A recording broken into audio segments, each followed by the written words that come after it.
अभी हमारा 8th class शुरू हो चुका है और हम लोग अब फर्स्ट चैप्टर पढ़ेंगे 8th क्लास का, विच इज स्टेफान वीगेट्स दियार। अब इसका मतलब क्या होगा? अब तो आपको पता होगा ही इसका मतलब है स्टेफान हाउ आर यू, है ना। वीगेट्स दियार का मतलब होता है हाउ आर यू, क्योंकि ये तुमने 6th में सीखा था। इस चैप्टर में सबसे पहले हम सीखेंगे बॉडी पार्ट्स। बॉडी पार्ट्स को हम जर्मन में बोलते हैं क्यूरपर्टाइल। क्यूरपर्टाइल, अब क्यूरपर का मतलब होता है क्या? बॉडी, और टाइल का मतलब होता है पार्ट्स। बॉडी पार्ट्स, क्यूरपर्टाइल, ठीक है। अभी हम पहले शुरू करेंगे अपने जहाँ पे हमारे बहुत सारे बाल होते हैं, इसे हम क्या बोलते हैं? They are कॉप्फ। दे आर कॉप्फ मतलब हेड, दे आर कॉप्फ। फिर आते हैं वो बॉडी पार्ट जिनसे हम सुनते हैं, विच इज दास ओर। सिंगल ईयर को हम बोलते हैं दास ओर, और दोनों ईयर्स को अगर बोलेंगे मतलब प्लूरल में तो हम बोलेंगे दी ओरेन। दी ओरेन और दास ओर।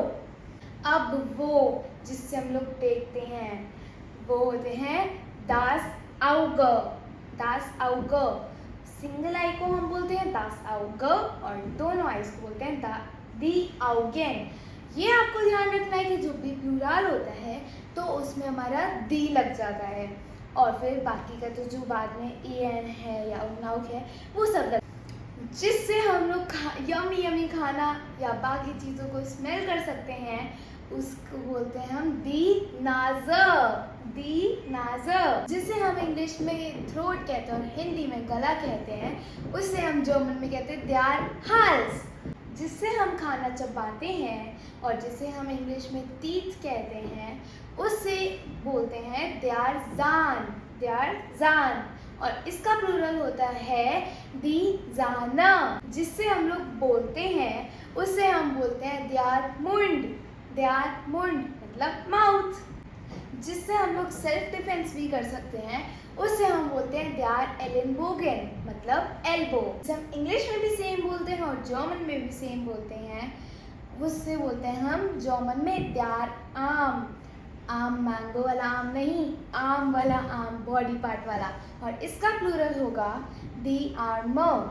हमारे हर काम में मदद आता है, उससे हम कहते हैं दी हैंड, और इसका प्लूरल होता है दी हैंडर। जिससे हाथ पूरा होता है उससे हम कहते हैं द्यार फिंगर। जिससे हम अपना खाना डाइजेस्ट करते हैं, इसे हम बोलते हैं द्यार बाउक। एक्सरसाइज करके हम अपने बैक को स्ट्रॉन्ग करते हैं, और बैक को जर्मन में कहते हैं द्यार रूकेन। इसे हम कहते हैं दास नी, लेकिन इसकी स्पेलिंग अलग होती है। इसे हम कहते हैं दास बाइन, और इसके प्लूरल्स होते हैं दी बाइनर। जिससे हम फूसबाल खेलते हैं, उसे हम कहते हैं द्यार फूस। अब हमने बॉडी पार्ट्स तो सारे सीख लिए हैं। अब ऐसा तो हो ही नहीं सकता कि किसी की बॉडी में दर्द ना हो, तो टू हैव पेन या टू गेट हर्ट, इसे हम कहते हैं वे टून। वे टून, और ये है एक ब्रेकेबल वर्ब, वे और टून। अब हम सीखेंगे कि इश, डू, एआरजीएस इन सब के साथ क्या लगता है। इश टॉय वे, टॉय खेलने वाला टॉय नहीं, TUE वाला टॉय, टॉय वे। डू टूस्ट वे, एआरजीएस टूट वे, टूट वे नहीं, TUT वाला टूट वे।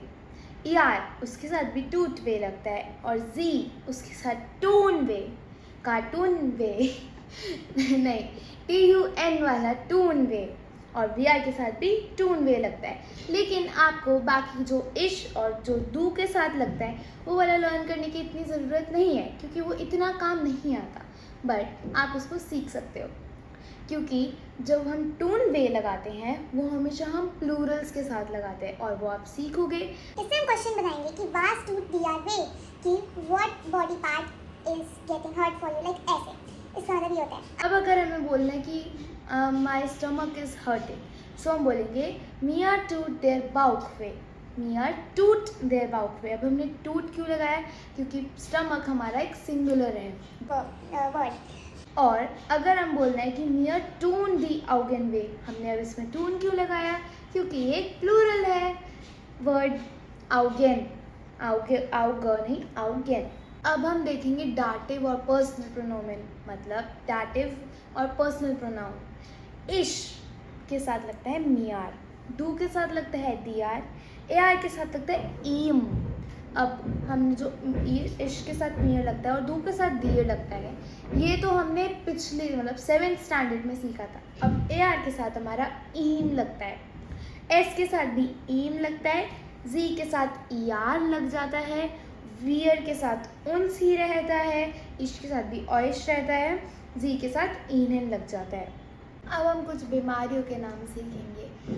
फीवर, फीवर को हम बोलते हैं फीबर, फीबर।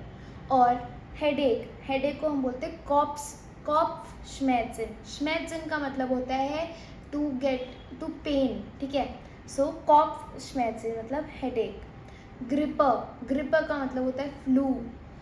हुस्टन, हुस्टन का मतलब होता है कफ। और हाल्सश्मेट्जिन मतलब थ्रोट पेन। और बाउचश्मेट्जिन मतलब होता है स्टमक पेन। अब आपको बाउट और हाल्स और कॉफ का मतलब तो पता ही है, उसके आगे श्मेट्जिन लगा दो तो वो बन जाएगा हाल्सश्मेट्जिन मतलब थ्रोट एक वैसे। और श्नुपफेन, कोल्ड, श्नुपफेन का मतलब होता है कोल्ड। अभी हमने पर्सनल प्रोनाउन करे थे डिस्कस, अब हम देखेंगे डाटिव आर्टिकल। सो मस्कुलिन मतलब देयर, देयर का बन जाता है देम। और अगर हम लोग कोई सेंटेंस बना रहे हैं तो उसमें देम का ईम बन जाता है, ईम। और फेमिनिन, दी का देयर बन जाता है, डी का देयर बन जाता है, और उसका अगर सेंटेंस बना रहे तो वो ईयर बन जाता है। और न्यूट्रल, दास, दास का देम रहता है, क्योंकि अभी हमने सीखा था ना ईम रहता है देयर का भी, और एस का भी ईम रहता है, और जी का ईयर बन जाता है। सो दास का हमारा ईम बन जाता है, मतलब कि देम रहता है। और जो प्लूरल वाला दी होता है वो होता है हमारा देन, देन में वो DEN फिर प्लस N, मतलब कि जो देन लगा के फिर उसके बाद जो हमारा उसके आगे वर्ड है उसके आगे भी N लग जाता है, और इसका EN होता है। और जब हमारे ऐसे क्वेश्चंस हैं कि वेम, वेम क्वेश्चंस जब हमारे आते हैं तब हमारे ये डाटिव आर्टिकल्स यूज़ होते हैं, वरना वेआर वाले क्वेश्चंस में नॉर्मल वाले यूज़ होते हैं, मतलब दे आर दी दैट। अब जो हमारे नॉमिनेटिव सेंटेंसेस होते हैं उसमें हमारा वेआर लगता है, मतलब वेआर क्वेश्चन से बनता है। एक्यूजेटिव वाले में वेन से क्वेश्चन बनता है, WEN, वेन से क्वेश्चन बनता है। और डाटिव में हमारे वेन से क्वेश्चन बनता है। अगर हमारा थ्रोट एक हो रहा है तो हम क्या लेंगे, obviously through tablets.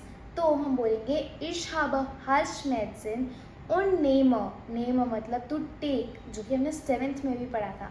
Ich habe Halsschmerzen und nehme Halstabletten. Ich habe Husten und nehme Hustensaft. अब Husten का मतलब आपको पता ही है कफ, है ना। तो ich habe cough and I will take cough syrup. Ich habe Augenschmerzen und nehme Augentropfen. मतलब I have eye pain and I will take eye drops. Eye pain के लिए eye drops लेते हैं ना हम।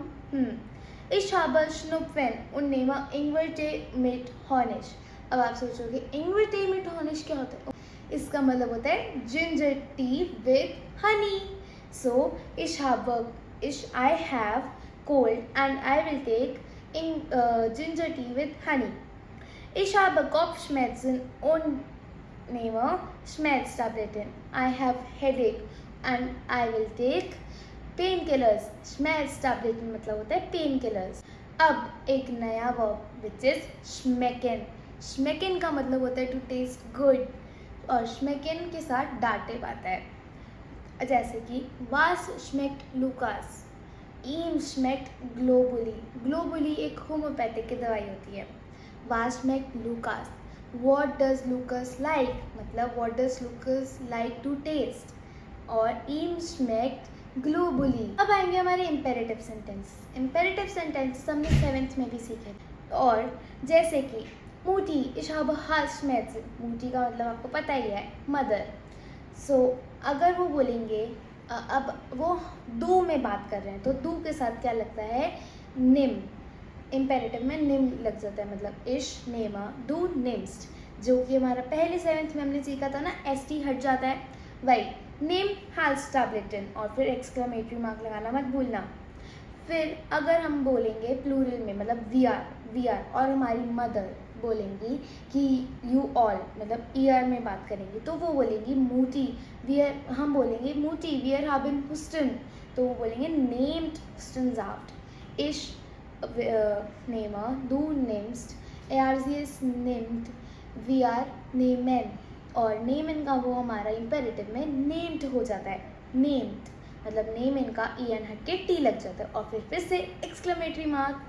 और फिर अगर हम लोग जी इनफॉर्मल और फॉर्मल वाला में बात कर रहे हैं, तो हम बोलेंगे फ्राउ शुल्स इश हाबर कॉप्शमेट्सिन, तो वो बोलेंगे नेमेन जी श्मेट्सटाब्लेटन, नेमेन जी लगाना नहीं भूलना, फिर उससे पहले नेमेन लगता है, और फिर हम एक्सक्लेमेटरी मार्क लगा दें। हमारा ये चैप्टर कंप्लीट हो चुका है, हुर्रे! बस अब बची है ईमेल। अब देखते हैं बेन ने हमसे क्या क्वेश्चंस पूछे हैं। उसने हमसे पूछा है हाउ आर यू डूइंग, मतलब वी गेट SDR। अब ये है हमारा एक हेल्थ से रिलेटेड चैप्टर ना, सो हम लिखेंगे कि हम लोग अच्छे नहीं हैं, तो हम वो आप देखना कि क्या लिखेंगे हम। How are you doing, we get SDR। What do you do when you are sick, मतलब was magst du when du krank bist, मतलब तुम क्या करते हो जब तुम बीमार हो। Was musst du essen, BZW trinken, इसका मतलब होता है कि what do you have to eat or drink, मतलब what do you have to eat or drink when you are sick, हाँ। और was darfst du nicht essen, BZW trinken, BZW का मतलब होता है और इसका मतलब होता है what are you not allowed to eat और ड्रिंक, मतलब पहले तो हमें ये बताना कि व्हाट आई शुड ईट, और फिर बताना कि what am I not allowed to eat, और फिर वी फिंगर्स डू इंगवेटे का मतलब आपको पता है जिंजर टी, मतलब इसका मतलब होगा क्वेश्चन का कि how do you find ginger tea. So अब हम लिखेंगे बेन को मेल, फिर हम लिखेंगे फ़ोन, पहले क्या आता है बॉक्स बनाते हैं, फिर हम लिखेंगे फ़ोन xyz@gmail.com, मतलब हमारी जो भी ईमेल है हम वो लिखेंगे, फिर फिर जो भी ईमेल है, मतलब इसमें तो ben@gmail.com है तो हम वो लिखेंगे। फिर आता है बेतरेफ, इसका बेतरेफ होता है गेजुंड हाइट मतलब होता है हेल्थ, गेजुंड हाइट का मतलब होता है हेल्थ, और फिर लीबर बेन कॉमा दान का फ्यू डाइनर ईमेल, अब उसने हमें ईमेल लिखी है तो उसे थैंक यू बोलेंगे, thank you for your email. Mir geht es schlecht, I am very bad. Ich habe Fieber, I am having fever. Schnupfen und Husten, cold and cough. Ich liege im Bett, I am in my bed. Wenn ich krank bin, nehme ich Schmerztabletten. When I am sick, I have to take painkillers. Ich muss viel Obst und Gemüse essen und Kräutertee trinken. I have to eat lots of fruits and vegetables, बेचारा मतलब बेचारी and I have to also drink herbal tea, Krauter tea का मतलब होता है herbal tea. Ich darf nicht Eis essen und Cola trinken. I am not allowed to eat ice cream or I am not allowed to drink Coca-Cola. Ich finde Ingwer nicht gut. I find ginger tea not good. Schreib bitte bald. Reply please reply soon, फिर लगरूजा, फिर अपना नाम, और फिर box को हम and कर देंगे। हमारी मेल और हमारा चैप्टर यहीं पे ख़त्म होता है। अब मिलेंगे हमारे नेक्स्ट चैप्टर है, एंड इस PT1 के लिए आप सभी को all the very very best. I hope कि आप फुल मार्क्स लाओ, एंड जस्ट auf Wiedersehen।